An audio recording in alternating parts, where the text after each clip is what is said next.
Hi friends, ரோஜாஸ் கலரி subscribe பண்ணுங்கள், like பண்ணுங்கள், share பண்ணுங்கள். இன்றைக்கி நம்ம சாம்பார் செய்கிறேன், பார்க்கலாம் வாங்க.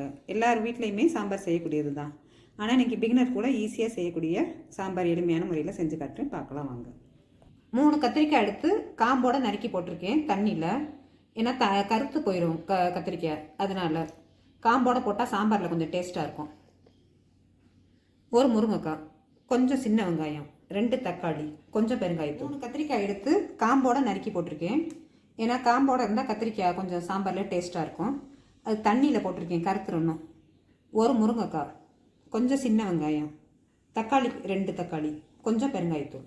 சாம்பார் செய்ய தேவையான பொருட்கள்: 100 துவரம்பருப்பு எடுத்திருக்கேன். இன்றைக்கி நம்ம சாம்பாருக்கு சாம்பார் பொடி எதுவும் சேர்க்கல, அதனால் மிளகாத்தூள் 1 ஸ்பூன், மல்லித்தூள் 1 ஸ்பூன், தேவைக்கு ஏற்ற மாதிரி எண்ணெய் எடுத்துக்கலாம்.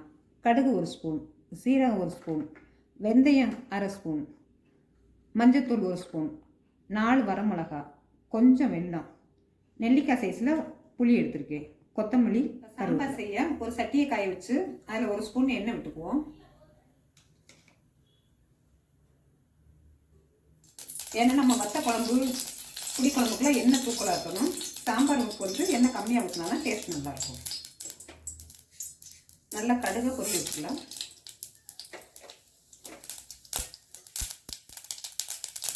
கடுகு நல்லா பரப்பரந்து குடிச்சிருச்சு. அப்புறம் வெந்தயம் சேர்த்துக்கலாம், சீரகம் போட்டுக்கலாம்,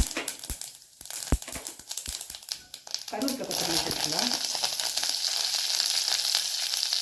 வரமிளகாயை சேர்த்துக்கலாம். நல்லா கொஞ்சம் வதக்கிட்டு இப்போ கடுகு வெந்தயம் சீரகம்லாம் நல்லா வதங்கிடுச்சு. அதில் வெங்காயத்தை சேர்த்துக்கலாம். வெங்காயம் லைட்டாக நேரமாக போகும். நான் சின்ன வெங்காயம் மட்டும் தான் சேர்த்துருக்கேன். பெரிய வெங்காயம் வேணாலும் கொஞ்சம் சேர்த்துக்கலாம். சின்ன வெங்காயத்தில் சேர்த்தால் கொஞ்சம் டேஸ்ட் நல்லாயிருக்கும். லைட்டாக பொன் நிறமாக வதங்கட்டும். வந்துட்டு இப்போ தக்காளி சேர்த்துக்கலாம்.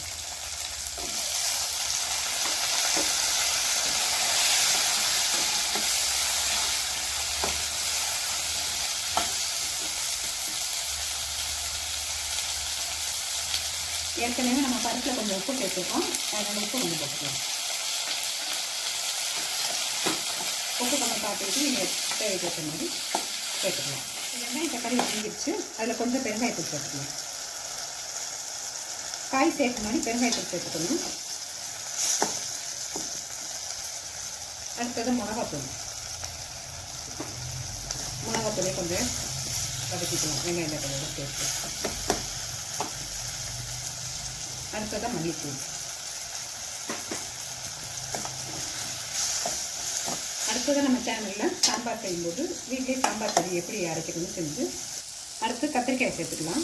முருங்கை கொஞ்சம் லைட்டாக வதங்கிடுச்சு.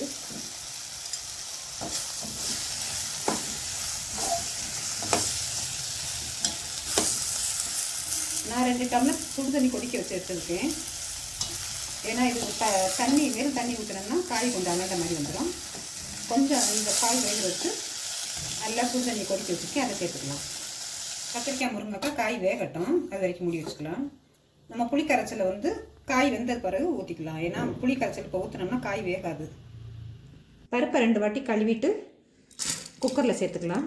இன்றைக்கி நம்ம குக்கரில் தான் பருப்பை வேக வச்சு எடுத்துக்க போகிறோம். தண்ணி மூழ்கிற அளவு ஊற்றிக்கலாம். இதில் கொஞ்சம் பருப்பு பொங்காமல் இருக்கிறதுக்கு கொஞ்சம் உப்பு சேர்த்துக்கலாம். உப்பு சேர்த்தா கொஞ்சம் பருப்பு பொங்கி வராது. மஞ்சத்தூள். அடுப்பை பற்ற வச்சு குக்கரில் 2 விசில் வச்சு எடுத்துக்கலாம். பருப்பை வேக வச்சு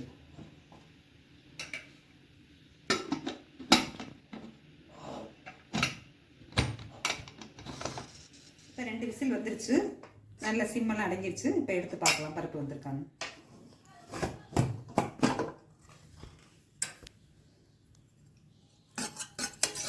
சரியான பருப்பில் வந்திருக்கு. ஏன்னா பருப்பு ரொம்ப கரையக்கூடாது. கொஞ்சம் கரையாமல் இருந்தால் தான் சாம்பார் கொஞ்சம் டேஸ்ட்டாக இருக்கும். இப்போ பருப்பை சேர்த்துக்கலாம்.